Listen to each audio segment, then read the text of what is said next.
reformas electorales de 2020 a la Ley de Instituciones y Procedimientos Electorales para el Estado de Guanajuato.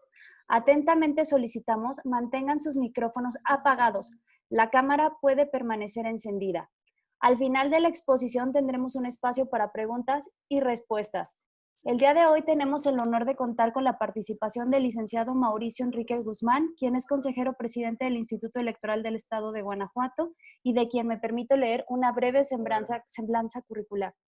Es licenciado en Derecho por la Universidad de Celaya. Cuenta con estudios de maestría en Análisis Político y en Ciencias Jurídico-Penales por la Universidad de Guanajuato. Entre su formación laboral destacan diferentes diplomados, cursos y talleres. Actualmente es consejero presidente del Instituto Electoral del Estado de Guanajuato y ha ocupado los siguientes cargos: director de la Unidad Técnica y Jurídico de lo Contencioso Electoral de la Junta Estatal del Instituto Electoral del Estado de Guanajuato, secretario asistente de la Secretaría del Consejo General del Instituto Electoral del Estado de Guanajuato. Y bueno, sin más preámbulos, cedo el uso de la voz al licenciado Mauricio. Muchas gracias.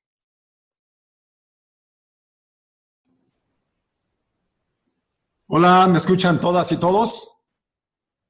¿Sí? ¿Me escuchan? Gracias, gracias amigas y amigos. Es un gusto saludarles a todas y todos integrantes del Tribunal Electoral del Estado de Guanajuato, institución hermana del Instituto Electoral, por supuesto a todo el personal del instituto. Aquí veo a mi querido amigo y colega el doctor Luis Miguel Rionda, veo a Arturo Zárate, a Adriana, a Juanita Arellano, a Miguel, acá compañeros del tribunal. Bueno, no veo muchas cámaras encendidas, pero sé que están ahí y sé que me escuchan.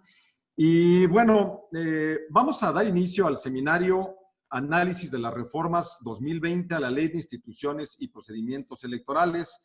Y quiero iniciar agradeciendo al Tribunal Electoral del Estado de Guanajuato por esta primera colaboración que estamos teniendo en espacios como este, con miras a la ya muy cercana, al muy cercano inicio del proceso electoral. Por ello quiero agradecer al presidente del tribunal, al maestro Gerardo Rafael Arzola Silva, a las magistradas María Dolores López Loza, a la magistrada Yani Zapata y por supuesto a todo el personal del Tribunal Electoral del Estado de Guanajuato que hacen posible este evento. También quiero agradecer y felicitar a mi buen amigo y colega, el doctor Santiago López Acosta, quien junto con el magistrado Arzola, bueno, fue quien tuvo esta, en mi opinión, brillante idea de iniciar el análisis de las reformas recientes a nuestra ley electoral. Y bueno, se ha preparado un programa bastante interesante con distintos temas: atribuciones del IEC, paridad de género, imparcialidad de los recursos,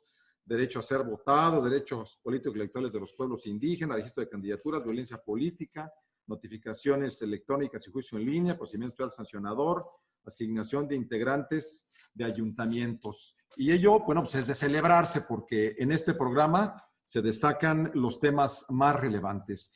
Y hay varias preguntas que habría que contestar antes de iniciar el desarrollo de este curso y que, bueno, yo me siento privilegiado y muy honrado de tener la oportunidad de ser la primera persona que se dirija a todas y todos ustedes. Y como sabemos, bueno, la materia electoral es una materia joven, dinámica, cambiante, y el Congreso del Estado de Guanajuato, no solamente ahora, sino desde legislaturas previas, siempre ha estado muy al pendiente de atender oportunamente aquellos temas que deben ser estudiados, analizados y, bueno, llevados a la ley electoral para efecto de que podamos todas y todos organizar el proceso electoral. Y por ello, partiendo de esta parte, es decir, encontrarle, digo, además del análisis técnico, fino, encontrarle una primera gran razón para este ejercicio que estamos haciendo. ¿Y cuál es, a mi juicio, esta primera gran razón? La primera gran razón es sentarnos, analizar y entender qué fue lo que buscó el legislador en la reciente reforma electoral, es decir, la que se publicó en el periódico oficial del Estado el pasado 29 de mayo de este año. ¿Por qué? Porque, bueno, cuando interpretamos las normas, uno de los elementos fundamentales que tomamos es el teleológico, es decir, vamos a ver qué es lo que se pretendió con las normas. Y para ello, yo quiero comentarles que mi intervención va a partir de ahí. Insisto, bueno, tengo la fortuna y el privilegio de ser el primero en dirigirme a todas y todos ustedes, y creo que es mi responsabilidad también hacer un planteamiento principal. Todas y todos los que estamos aquí somos personas que estamos involucrados en la materia electoral, que ya conocemos la reforma que vamos a analizar, que ya la hemos estudiado, es más, que fuimos partícipes de su elaboración, porque nos pidieron opinión en el Congreso del Estado, como regularmente lo han hecho diputadas y diputados integrantes de la Comisión de Asuntos Electorales, que piden opinión tanto al Instituto como al Tribunal Electoral. Y bueno, varias de los aspectos que se han tomado en cuenta y que se han materializado en normas tienen que ver con cuestiones que tanto el Tribunal como el Instituto Electoral propuso. De suerte tal que todas y todos los que estamos aquí reunidos ahorita sabemos de qué se trata.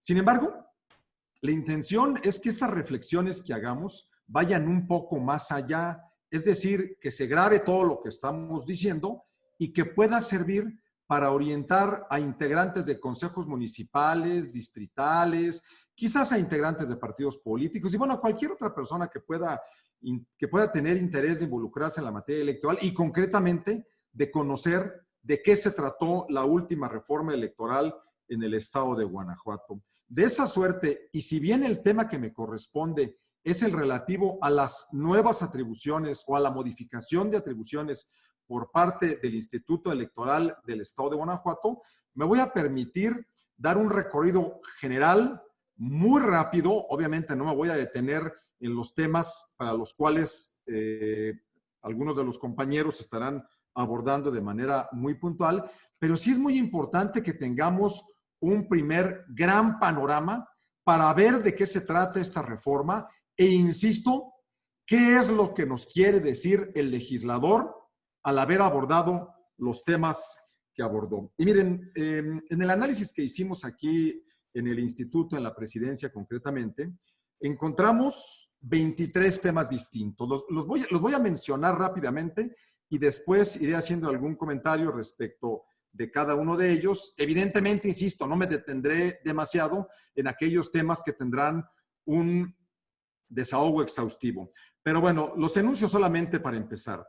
Violencia política contra las mujeres en razón de género, elección consecutiva, pueblos y comunidades indígenas, postulación simultánea, fiscalización estatal, coaliciones, paridad de género, personas con discapacidad, designación del titular del órgano interno de control, votos nulos, capacitación electoral, cultura cívica, registro de candidatos, documentos y materiales electorales, integración de consejos municipales y distritales, sistemas de información, uso de recursos públicos, organización electoral, proporcionalidad en la asignación de diputadas y diputados de representación proporcional, procedimiento especial sancionador, buzón electrónico, juicio en línea y, bueno, algunas modificaciones de forma.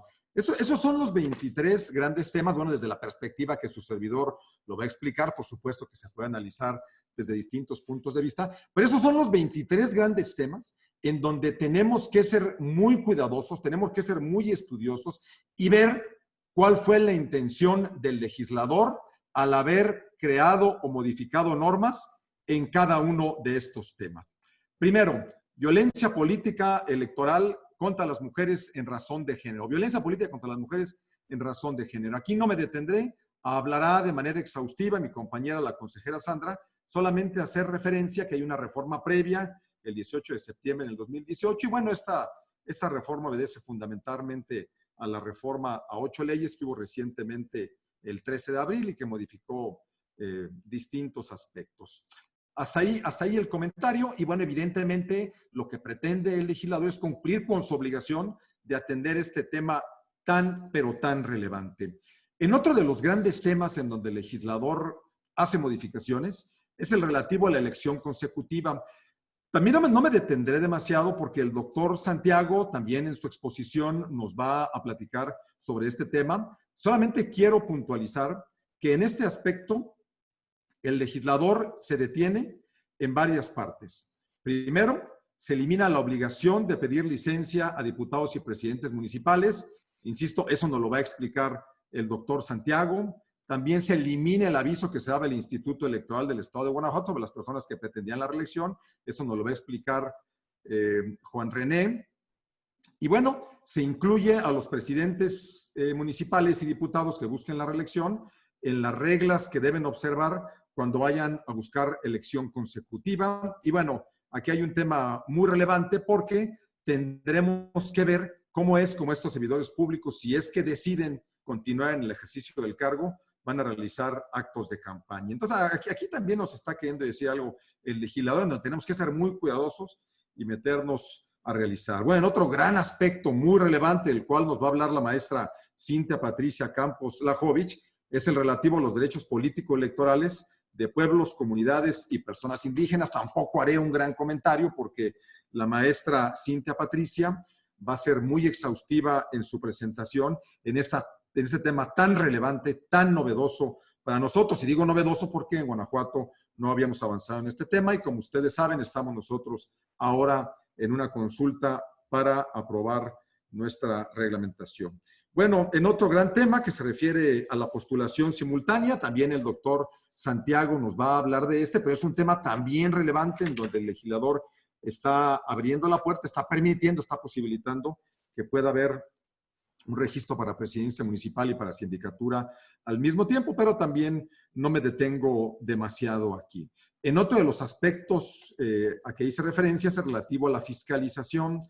En este tema, el maestro Carlos Manuel Torres Yáñez, director de nuestra unidad jurídica, nos va a hacer algunos planteamientos, nos va a explicar de qué se trató, pero también, insisto, partiendo de lo que señalaba yo al principio, lo que el legislador está tratando de hacer, nuestro legislador está también lo que está haciendo, es armonizando nuestra ley con la ley general, con consultas que hemos realizado al Instituto Nacional Electoral, donde ha quedado claro que la función de fiscalización, fundamentalmente para las organizaciones que quieren convertirse en partidos políticos estatales, bueno, pues estará a cargo del Instituto Estatal y esto lo toma con toda seriedad el Congreso del Estado y modifica diversos artículos, el 24, el 90, el 90, el 92, el 98 y el 101. Bueno, en otro aspecto que tiene que ver con las coaliciones, frentes y fusiones, también el legislador toma decisiones porque modifica el artículo 31 y deroga los artículos 60, 61 y 70. Esto no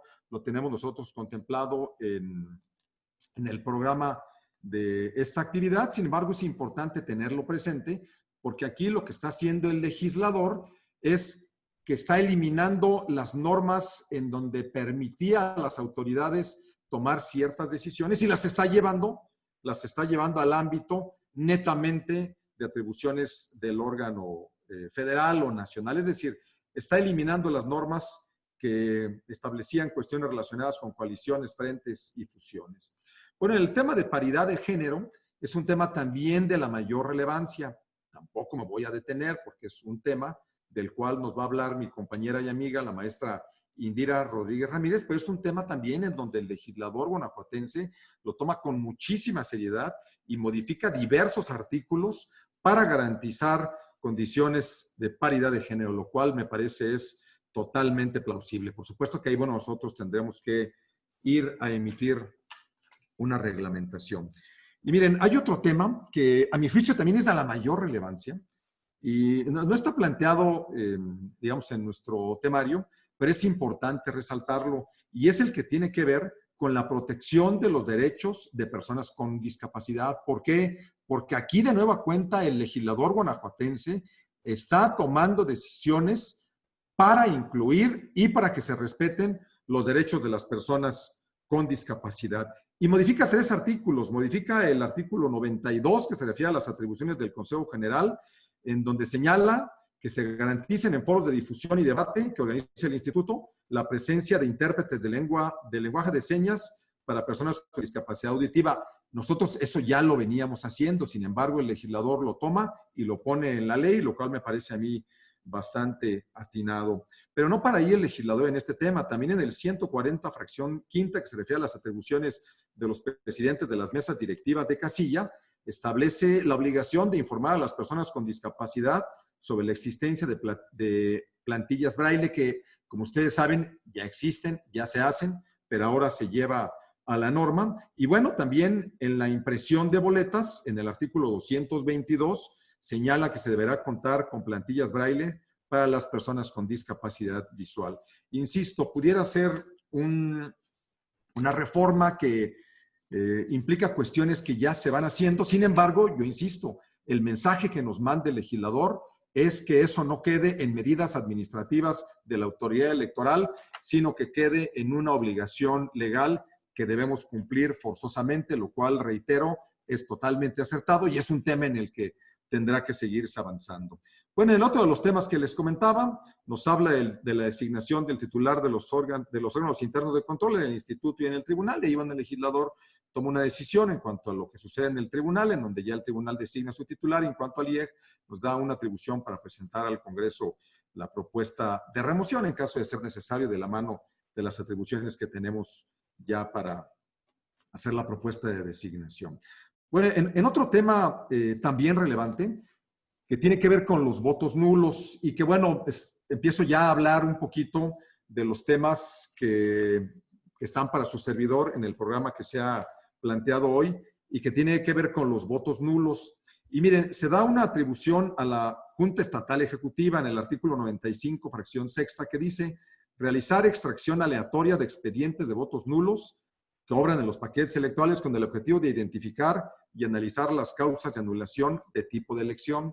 Es importante señalar que esto ya lo venimos haciendo y esto fue una iniciativa de mi querido amigo el doctor Luis Miguel Rionda Ramírez, que está aquí con nosotros, en donde ya desde el proceso pasado y el anterior, bueno, desde el proceso de 2015 y luego en 2018 tuvo la brillante idea de que el Consejo General tomara la decisión de permitir el análisis de votos nulos mediante la extracción aleatoria y que pudiéramos tener nosotros esta información, sobre todo para analizar por qué la gente estaba anulando su voto. Y bueno, es un estudio que ustedes ya conocen, se hizo en la versión de 2015, se publicó, se hizo en la versión también de 2018 y nos arroja datos pues de la mayor relevancia, porque nos habla no solamente de votos nulos voluntarios, que es lo que quizás pensemos todas y todos, pero nos habla también de votos nulos por error, es decir, que el ciudadano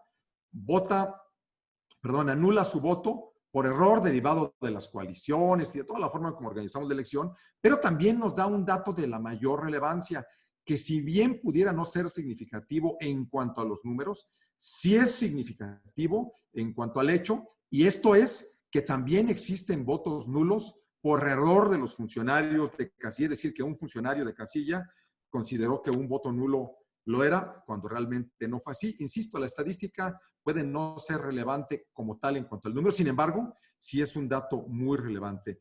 Y este tema lo toma el Congreso del Estado y lo lleva a una atribución, es decir, para que ya no sea una decisión que tome o no tome el Consejo General en cada una de las elecciones, sino que forzosamente deba hacerse, y bueno, le da la atribución a la Junta Estatal Ejecutiva.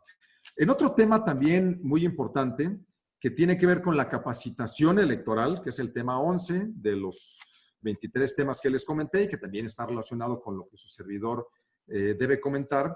También el legislador nos está mandando un mensaje importante, porque miren, aquí nos habla en el tema de capacitación de muchas cosas que ya venimos haciendo. Sin embargo, el legislador modifica la ley para que queden debidamente reguladas y se refiere de entrada fundamentalmente a la capacitación que deben recibir quienes integran los consejos municipales y distritales. Y de esta suerte da atribuciones a la Junta Estatal, a la Secretaría Ejecutiva, a Organización Electoral y a Cultura Política y Electoral.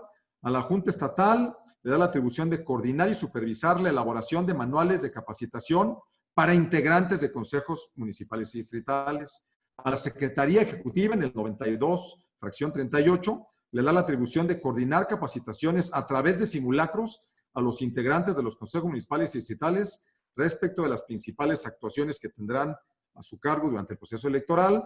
Después, a la DOE, Organización Electoral, en el 101, fracción 14, le da la atribución de realizar capacitaciones a través de simulacros a los integrantes de los consejos, incluyendo el llenado de las actas, y después le da la atribución a Cultura Política y Electoral de elaborar los manuales de capacitación para integrantes de consejos municipales y distritales. Es importante señalar que esto también ya lo veníamos haciendo, pero insisto con el planteamiento inicial que hice. Aquí, ¿qué nos está diciendo el legislador? Nos está diciendo que la capacitación de los consejos municipales y distritales pues es de la mayor relevancia y es un tema en donde tendremos que trabajar mucho más duro en este proceso electoral. Por supuesto que lo hemos hecho en todos los procesos. Sin embargo, la materia electoral, como todas y todos ustedes saben, es cada vez más compleja, no necesariamente más complicada, pero sí más compleja, porque cada vez hay más normas que tenemos que observar y muchas de las cuestiones que se deben resolver todos los días están en manos de las y los integrantes de los consejos municipales y distritales, de suerte tal que en la medida en que podamos darles una adecuada capacitación, realizarán mejor su trabajo. Y fíjense cómo aquí el legislador señala de manera enfática que sea a través de simulacros, entonces de la integración de los consejos, la recepción de la documentación, el conteo sellado y enfajillado, evidentemente toda la jornada electoral, las sesiones de cómputo, etcétera, etcétera, etcétera. Bueno, en el tema de capacitación, o digamos, en este gran tema al que se refiere la capacitación, también el legislador hace una modificación que es importante y que tiene que ver ya no tanto con la capacitación de los consejos municipales y distritales, sino que más bien se refiere a los capacitadores asistentes electorales. Y entonces en el 132 se modifica la ley para señalar que los consejos municipales van a designar al menos un capacitador asistente electoral hasta por 8 casillas urbanas y uno hasta por 4 no urbanas. Antes decía rurales, ahora le ponen no urbanas.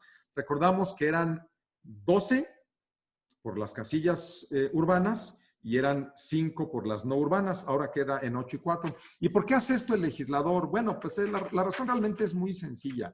Nosotros debemos atender a la Estrategia Nacional de Capacitación Electoral. Y estas son las cifras que en la Estrategia de Capacitación Electoral, la nacional, se habían venido manejando. Es decir, no los 12 que señala la ley para las casillas urbanas, sino los 8 que señala ahora, y tampoco los 5 para las no urbanas, sino los 4 que señala ahora. Entonces aquí entendemos que el esfuerzo del legislador es por estar acorde. También es una cuestión en la que se había insistido. Ahí estimamos que, bueno, pues este tipo de temas pueden quedar un poco más abiertos y para no estar hablando de cantidades, pues se puede dejar abierto para que se designen a los capacitadores asistentes que diga la estrategia electoral, porque habrá que atender a eso a partir de ahora. Y bueno, hay otro gran tema, que es el tema de la cultura cívica.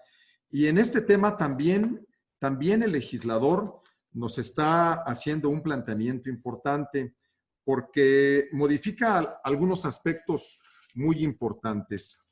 Y miren, modifica en el tema de cultura cívica el artículo 98, que se refiere a las atribuciones de la Secretaría Ejecutiva, modifica el artículo 102, que se refiere a las atribuciones de la Dirección de Cultura Política y Electoral, y modifica el artículo 106, fracción 3, inciso B, que se refiere a las atribuciones de las juntas ejecutivas regionales. Y voy a hacer un comentario breve. A ver, en el artículo 98 le da a la Secretaría Ejecutiva una nueva atribución, que es la de realizar y difundir, fíjense bien, fíjense qué interesante, la de realizar y difundir estudios e investigaciones científicos sobre las materias política electoral y cultura cívica. En el 102, fracción primera, le da la atribución al director de Cultura Política y Electoral de desarrollar y ejecutar programas de cultura cívica, cultura política electoral y participación ciudadana. El director de Cultura Política y Electoral evidentemente ya tenía atribuciones en esta materia. Lo que hace el legislador es que modifica la redacción. Antes decía, desarrollar y ejecutar programas de educación cívica, que es un tema un poquito más acotado, y lo amplía el legislador para utilizar el término de cultura cívica, que es el que se utiliza en la Estrategia Nacional de Cultura Cívica, cultura política y electoral, y le adiciona un aspecto que, si bien está relacionado, el legislador estima que debe analizarse aparte, que es el de la participación ciudadana. Y bueno, finalmente le da una atribución a las juntas ejecutivas regionales, concretamente al subcoordinador de educación cívica, de organización electoral y de participación ciudadana, que es el de desarrollar acciones orientadas a la promoción de ciudadanía y participación ciudadana, antes decía promoción de la cultura política democrática y la construcción de ciudadanía. Y entonces aquí también, compañeras y compañeros, amigas y amigos, necesitamos sentarnos un momento, aunque sea de manera breve, porque obviamente un tema como este amerita reflexiones pues, más profundas y más extensas, pero ¿qué es lo que nos está queriendo decir el legislador? Bueno, me parece que el legislador está buscando atender a una terminología más amplia, que es la de cultura cívica, en vez de hablar solamente de educación cívica, y que como todas y todos sabemos, en la Estrategia Nacional de Cultura Cívica, lo que se busca también es generar un término que ya no nos lleve a tener tantos dispersos de educación cívica, cultura política, cultura electoral, cultura política y electoral, y tratar de englobar todo, por decirlo de una sola manera, como cultura cívica. Por eso es la Estrategia Nacional de Cultura Cívica. ¿Y de qué se trata todo esto? Al menos partiendo de lo que señala la Estrategia Nacional de Cultura Cívica y también la Estrategia Electoral. Bueno, pues de que los institutos electorales, partiendo de su atribución constitucional y legal, realicemos acciones tendentes a construir ciudadanía. ¿Y qué significa construir ciudadanía? No significa otra cosa que propiciar ciudadanas y ciudadanos, primero, cada vez más enterados, cada vez más involucrados y cada vez más participativos en los asuntos públicos, de manera destacada en todos los asuntos públicos que a ellos les conciernen. Y eso no se limita, evidentemente, a la participación electoral.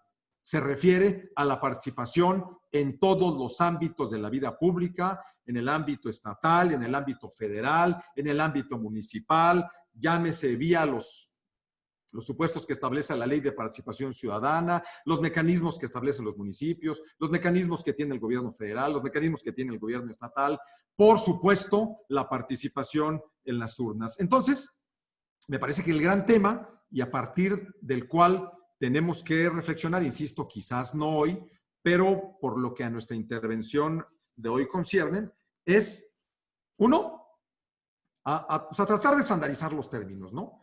Pero dos, a que el instituto asuma esta gran responsabilidad, que no es solo de él, por supuesto, que bueno fuera que el instituto tuviera la capacidad de generar ciudadanas y ciudadanos, con todo esto que he comentado, ¿no?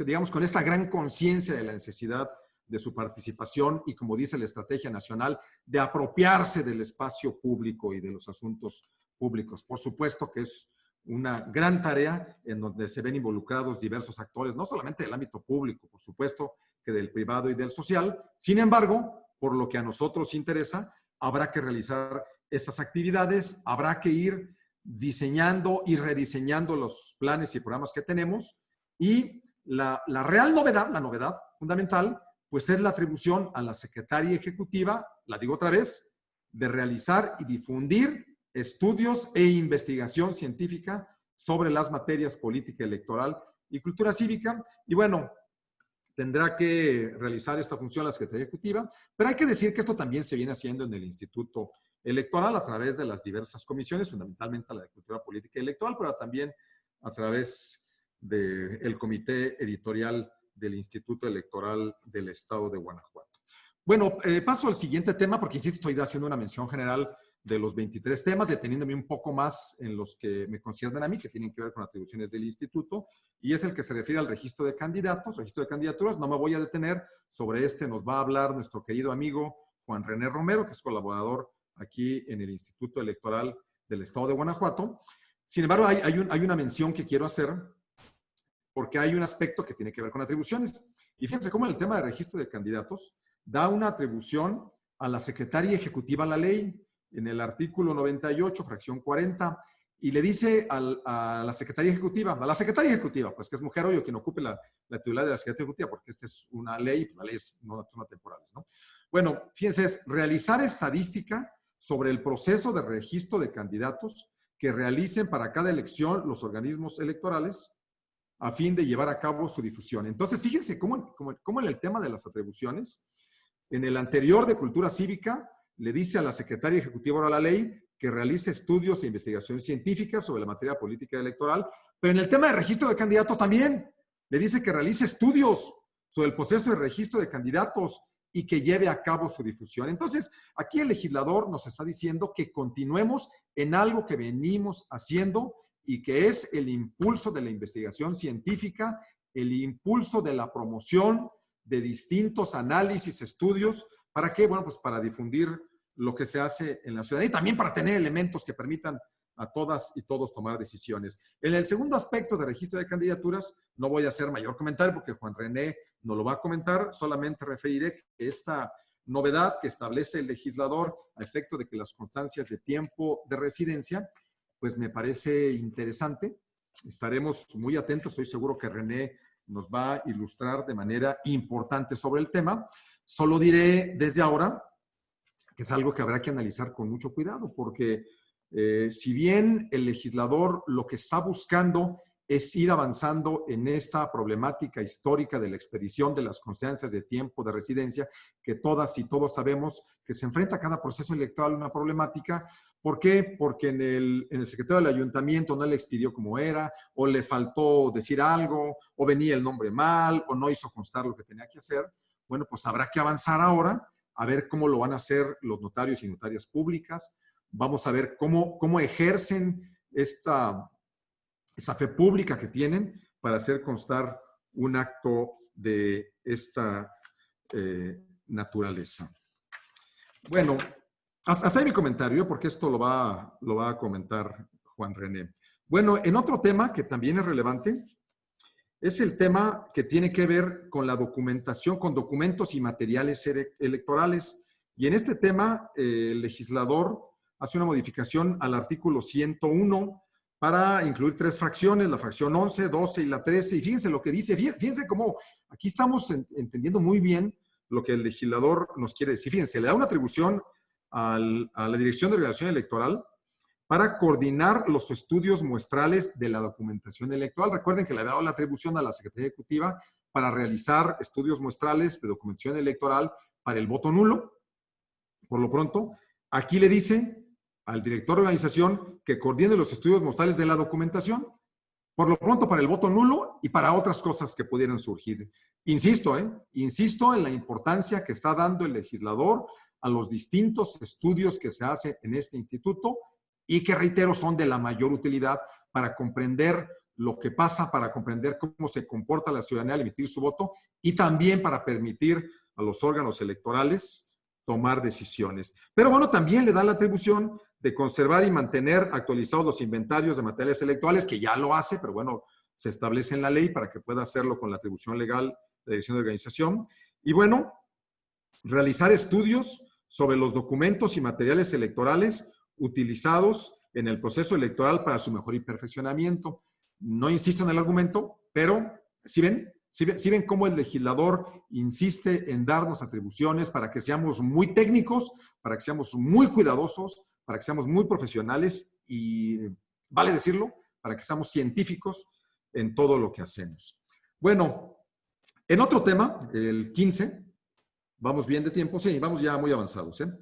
En los temas que me tocan a mí, los demás solo los estoy enunciando. Bueno, en el siguiente tema, que se refiere a la integración de los consejos municipales y distritales, le da de entrada una atribución a la Dirección de Organización Electoral, que es coadyuvar con la comisión correspondiente, que es ahora la de órganos regionales, municipales y distritales, y con el Consejo General en el proceso de evaluación de aspirantes para integrar estos consejos.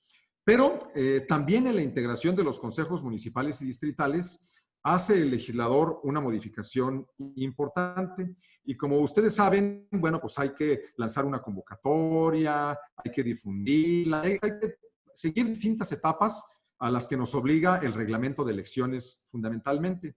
Sin embargo, en aquello que no señala el reglamento de elecciones y evidentemente que no vaya en contra de lo establecido en la norma a que he referido, bueno, el legislador estatal puede tomar decisiones. De suerte tal que la lista que se tiene que hacer para integrar los consejos, que era de 10 nombres, ahora es de 8 nombres y debe ser, de acuerdo a lo que ordena el legislador, preferentemente de personas que residan en alguno de los municipios que conforman el distrito.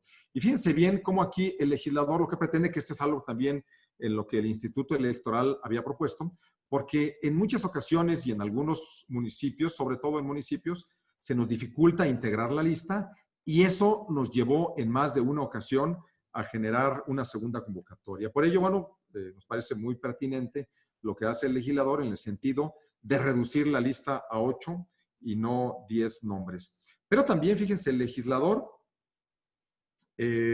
señala que en el artículo 112 que la convocatoria incluirá el proceso de evaluación de aspirantes, no lo decía, y deberá atender las observaciones de la ciudadanía respecto de la idoneidad de los candidatos. Este es un tema también relevante, en donde de nueva cuenta y partiendo del análisis que hemos hecho aquí en la oficina de la presidencia, lo que el legislador nos quiere decir con esta nueva disposición, es decir, que en la convocatoria se incluye el proceso de evaluación y que además se atiendan las observaciones de la ciudadanía, que esto es nuevo, nos dice, bueno, desde la convocatoria señala cuál va a ser el proceso de evaluación, pues evidentemente por un tema elemental de transparencia. Pero fíjense el tema novedoso que incluye el legislador. Nos dice, bueno, en la convocatoria también di cómo vas a atender las observaciones de la ciudadanía respecto de la idoneidad de los candidatos. Eso no se hacía. ¿Qué se hacía? Se atendían las observaciones pues, de los consejeros del Consejo General, de las representaciones de los partidos políticos que integran el Consejo General, pero no había un espacio previo a la decisión de integración de los consejos municipales y distritales sobre la opinión de la ciudadanía respecto de la idoneidad o no de los candidatos. Entonces, esa es una novedad que incluye ahora la convocatoria, que la convocatoria ya está en marcha, y una novedad también que se estará atendiendo y que, insisto, advertimos que lo que busca el legislador es ser lo más transparente posibles y lograr que en los consejos municipales y distritales lleguen las personas no solamente más capacitadas, sino también que lleguen personas que gocen de reconocimiento público y que estén debidamente legitimadas para ocupar tan importantes cargos. Y bueno, también nos dice el legislador en el 125 que en el caso de que no se cumpla con gente residente en el municipio, que también esa es una novedad, el legislador nos ordena ahora que los consejos se integren con personas residentes en el municipio, que en el caso de que no se integren o que no haya suficientes personas residentes, ahí sí tendremos que ir a segunda convocatoria, y solo en caso de que no se dé así, bueno, pues podremos integrar personas con residentes. Esto ya lo veníamos haciendo en otros procesos, pero bueno, ahora ya se establece aquí en la propia ley. Bueno, hay otro tema también aquí importante, en donde el legislador incluye el sistema de información. Ustedes saben que los sistemas de información pues ya existen, ya estaban en la ley, pero el legislador establece ahora la obligación de tener un sistema de información por parte de la Secretaría Ejecutiva. También nos dice que tenemos que llevarlo a cabo o coordinarlo por medio del subcoordinador de Educación Cívica y Organización Electoral. Y bueno, es un tema que tendremos que analizar y habrá que estar muy pendientes en las juntas ejecutivas regionales porque, como saben, tenemos un sistema de seguimiento a la jornada electoral, que es a lo que se refiere esto, que tiene el INE, que es un sistema robusto, que evidentemente es más rápido que cualquiera que pudiéramos nosotros diseñar, pero es un tema en el que tendremos que estar atentos, compañeras y compañeros de las juntas ejecutivas regionales, y que tendremos también, bueno, pues que ver si emitimos alguna normatividad o alguna decisión, al menos en el ámbito administrativo. Miren, hay otro tema, al tema que voy, al que sigue, que es el tema del uso de recursos públicos. Y este es un tema, a mi juicio, también de la mayor relevancia. Porque miren bien esta disposición que crea el legislador. Y la crea en el artículo 195 bis. Lo voy a leer, ¿eh? Ustedes lo tienen seguramente a la mano, porque esto es de la mayor relevancia. Dice, el Instituto Estatal durante el proceso electoral podrá suscribir convenios con el Comité Coordinador del Sistema Estatal Anticorrupción, los ayuntamientos y los poderes del Estado, a efecto de vigilar a través de los órganos de control interno que los servidores públicos que participen en las campañas electorales y actos de proselitismo, así como los integrantes del ayuntamiento y diputados del Congreso del Estado que sean registrados como precandidatos o candidatos, hagan un uso responsable, imparcial y equitativo de los recursos públicos de los que disponen para el ejercicio de su cargo. Y bueno, el 207 bis, que ya hice referencia un poco más atrás, no voy a insistir en él, pero que está relacionado y que se refiere a los actos de campaña que realicen diputados, presidentes municipales o síndicos y regidores que vayan a una elección consecutiva y que deben ser realizados en días y horas inhábiles, que la propaganda se abstenga de contener cualquier elemento que identifique al servidor público y además que no se haga, pues, evidentemente, uso de recursos públicos de los que dispongan. Y fíjense, en este tema me detengo un momento. No en el tema de la elección consecutiva, porque de eso ya se habla, pero sí en el tema del uso de recursos públicos, que no es un tema que tenemos como destacado, pero yo voy a hacer referencia a él, porque hay que recordar que en el proceso electoral pasado, y justamente partiendo de la necesidad de tomar decisiones en este aspecto tan relevante, es que el Instituto Electoral del Estado de Guanajuato tomó una decisión vía su Consejo General a efecto, y bueno, fue una decisión todavía incipiente frente a lo que se quería lograr, pero lo que buscó fue que las instancias públicas que iban a ejecutar programas sociales durante el proceso electoral nos comunicaran cuáles eran esos programas sociales, cómo se iban a ejecutar, en qué tiempo se iban a ejecutar, cuáles eran las reglas de operación, entre muchas otras cosas. Se hizo un primer ejercicio, no fue malo, no obtuvimos información de todas las autoridades a las que lo solicitamos, sin embargo, nos permitió un punto de partida. ¿Y por qué me detengo a reflexionar en esto? Porque ustedes coincidirán conmigo, compañeras y compañeros del Instituto Electoral del Estado de Guanajuato y del Tribunal Electoral del Estado de Guanajuato, que uno de los aspectos más relevantes que tenemos que enfrentar hoy en día en el proceso electoral, y bueno, en los procesos electorales, digamos, recientes de los últimos años, es el que tiene que ver con la equidad en la contienda electoral. Si estuviéramos platicando de la organización de elecciones hace 40 años, pues a lo mejor ni siquiera estamos hablando de eso. Estaríamos hablando, si estamos hablando hace 40 años o hace 30, estaríamos hablando de que hacen falta instituciones autónomas e independientes, que hacen falta tribunales también independientes, que hacen falta normas electorales que den certeza, que hace falta un padrón electoral confiable, que hacen falta más partidos políticos. De eso se hablaba hace 40 años. Pero hoy que contamos con instituciones confiables, con un padrón electoral, con distintas normas, etcétera, etcétera, etcétera, ¿cuáles son los grandes retos que enfrentamos para el proceso electoral? Claro que la organización de un proceso electoral es un reto, pero eso ya no lo sabemos. Ahí hay que estar bien enterados, bien concentrados, bien organizados, y lo vamos a hacer bien, porque lo hemos hecho siempre bien. Lo mismo en el tribunal, ¿verdad? Ustedes ya saben cómo son el tema de los PES, de los juicios ciudadanos. Bueno, todo eso ustedes también ya se lo saben. También se junta mucho trabajo, las nulidades también. Insisto, no es un reto.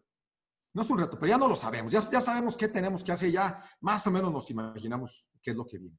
Pero en el tema de la equidad en la contienda electoral, ese es un tema que no está resuelto todavía. Por el clientelismo electoral, por el uso de los recursos públicos, por los actos anticipados de campaña, por el uso indebido de programas sociales. Entonces, todos estos temas son especialmente difíciles porque evidentemente como son cosas que se pueden dar y que si se dan al margen de la ley, pues no las estamos viendo.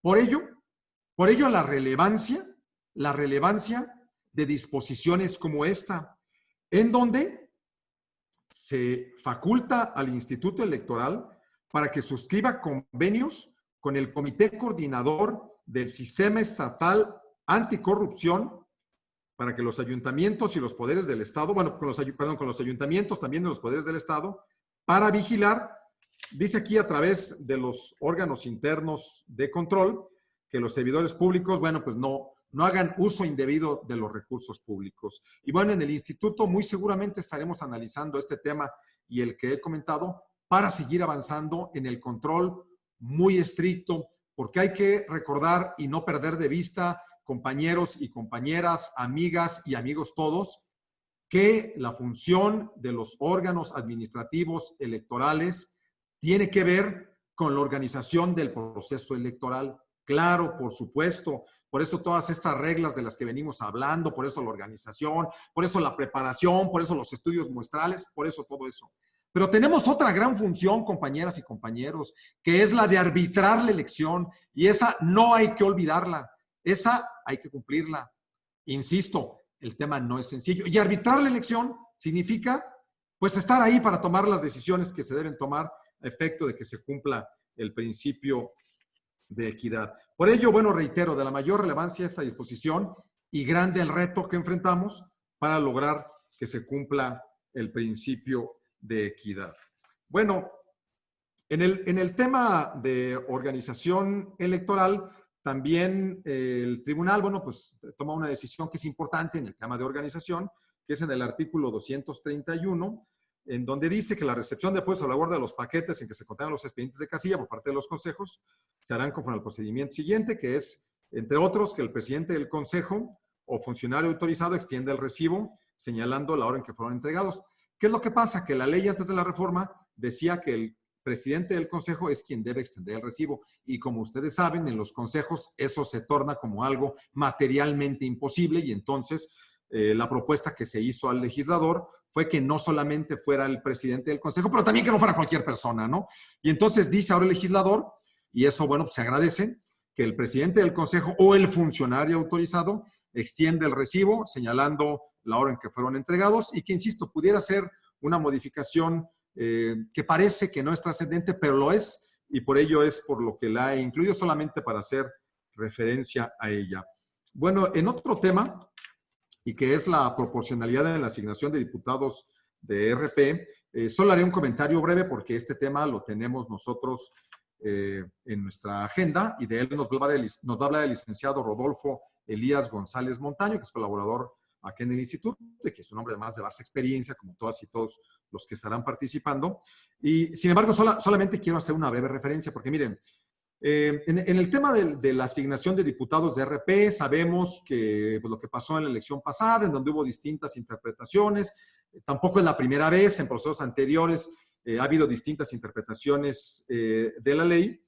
Sin embargo, hay que ser cuidadosos con la redacción que los da el legislador, y yo reitero y regreso al planteamiento inicial. Hay que ver aquí qué nos quiere decir el legislador. Fíjense lo que nos dice en el 272 bis.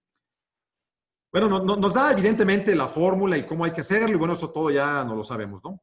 Pero nos dice, fíjense, nos dice adicionalmente, en la asignación de diputaciones plurinominales, la fórmula observará lo siguiente.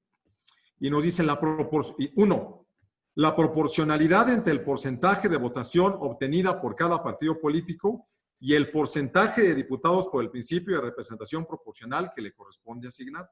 Y 2, que realice los ajustes que disminuyan las brechas de sobre y subrepresentación entre el porcentaje de votación obtenido por cada partido político y el porcentaje de diputados por el principio de RP que le corresponde asignar. Eso ya lo sabemos, ya nos dio la fórmula. Sin embargo, hay un tema en el que estoy seguro, Rodolfo, yo no voy a detener, solamente estoy haciendo hincapié en esta situación, porque estoy seguro Rodolfo lo va a explicar de manera exhaustiva, pero nos dice el legislador, fíjense, nos da la fórmula, ¿eh?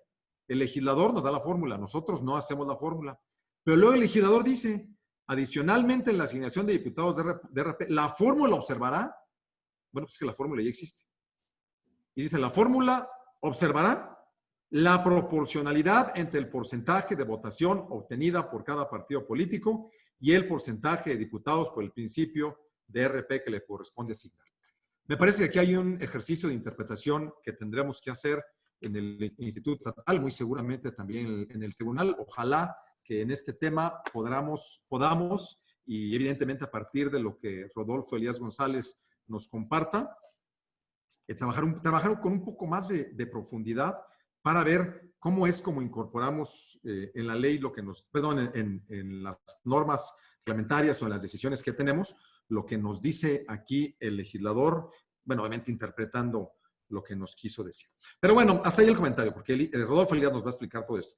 Bueno, en el siguiente tema, y ya voy prácticamente terminando, vamos bien en tiempo, son casi las 11, bueno, que es el del procedimiento especial sancionador. En este, bueno, pues tenemos también a una persona extremadamente versada, que es nuestro amigo, el maestro Ricardo Aguilar Torres, compañero, amigo y hermano del Tribunal Electoral del Estado de Guanajuato, en donde el legislador, bueno, pues modifica el artículo 370 y 373. Y bueno, no haré mayor referencia, pues, porque seguramente aquí no lo va a explicar muy bien el maestro Ricardo.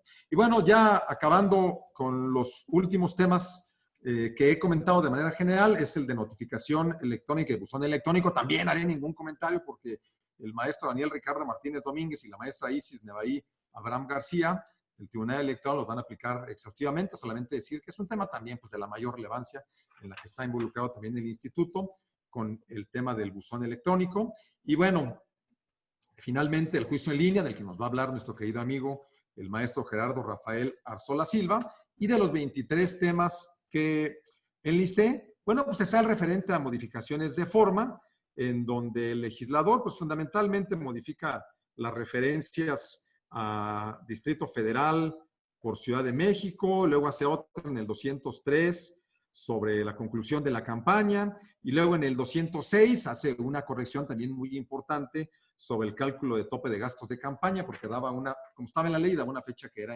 incumplible, porque nos decía que lo resolviéramos terminando febrero, y la fecha para tomar el dato era los principios días de febrero, y eso era imposible, era sin duda un error de dedo en la redacción. Y bueno, digamos, este es el panorama general que yo quería comentar con ustedes, compañeras y compañeros, sobre la reforma electoral. Fui comentando ya el tema que me toca, que son las atribuciones del Instituto Electoral del Estado de Guanajuato, que tienen que ver con atribuciones del Consejo General en la fiscalización, con los foros de discusión y debate, pero que tienen que ver con personas con discapacidad, los manuales de capacitación, que ya lo vinculé con todo el tema de capacitación, las atribuciones del secretario ejecutivo, que tienen que ver con fiscalización, con capacitación, con estudios e investigaciones en diversos rubros, las atribuciones de la DOE, que ya no las repito, que son las que fui comentando, solamente que insisto, yo di la explicación partiendo de los temas en los que están involucrados y no partiendo de las atribuciones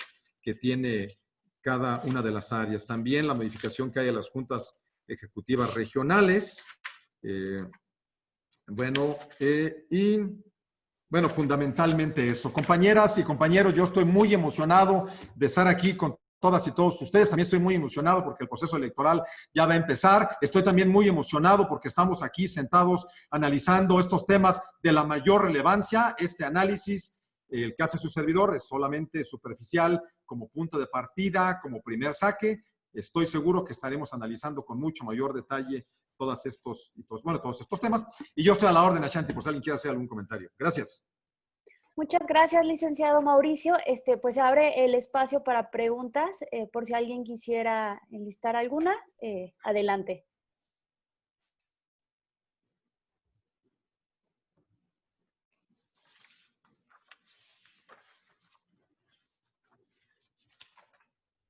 Creo que no hay ninguna pregunta en este momento. Y pues agradecemos, bueno, ¿no hay nadie que quiera participar? No, creo que no. Licenciado Mauricio, agradecemos mucho su valiosa exposición y me permito dar lectura de un reconocimiento que le estará llegando vía correo electrónico, agradeciendo su participación. El Instituto Electoral del Estado de Guanajuato y el Tribunal Estatal Electoral de Guanajuato otorgan el presente reconocimiento a Mauricio Enrique Guzmán Yáñez por su valiosa participación como ponente con el tema Atribuciones del Instituto Electoral del Estado de Guanajuato, en el marco del seminario Análisis de las reformas electorales de 2020 a la Ley de Instituciones y Procedimientos Electorales para el Estado de Guanajuato, Guanajuato, a 17 de agosto de 2020, y lo suscribe el magistrado presidente del Tribunal Estatal Electoral, el magistrado Gerardo Rafael Arzola Silva.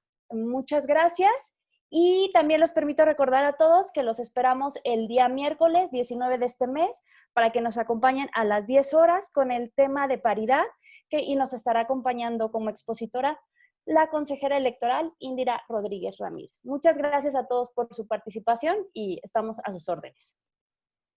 Ashanti, muchas gracias. Un saludo afectuoso a todos nuestros queridos compañeros, amigos y amigas del Tribunal Electoral del Estado de Guanajuato, a todo el personal del Instituto Electoral, tanto de órgano central como de juntas ejecutivas regionales. Éxito, ánimo, vamos muy bien, vamos con pasos firmes, compañeras y compañeros. Aquí veo a Glenda muy animada, veo al doctor Santiago también muy contento, a Luis Miguel, a Dulce, a Arturo, a Ricardo, a la magistrada Yari, la veo también aquí. Bueno, discúlpenme que no los enumere a todos, son bastantes personas. Amigos y amigas, hasta pronto. Muchas gracias.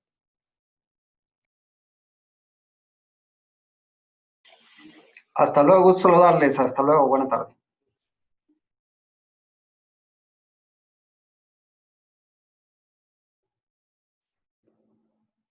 Hasta luego, buen día.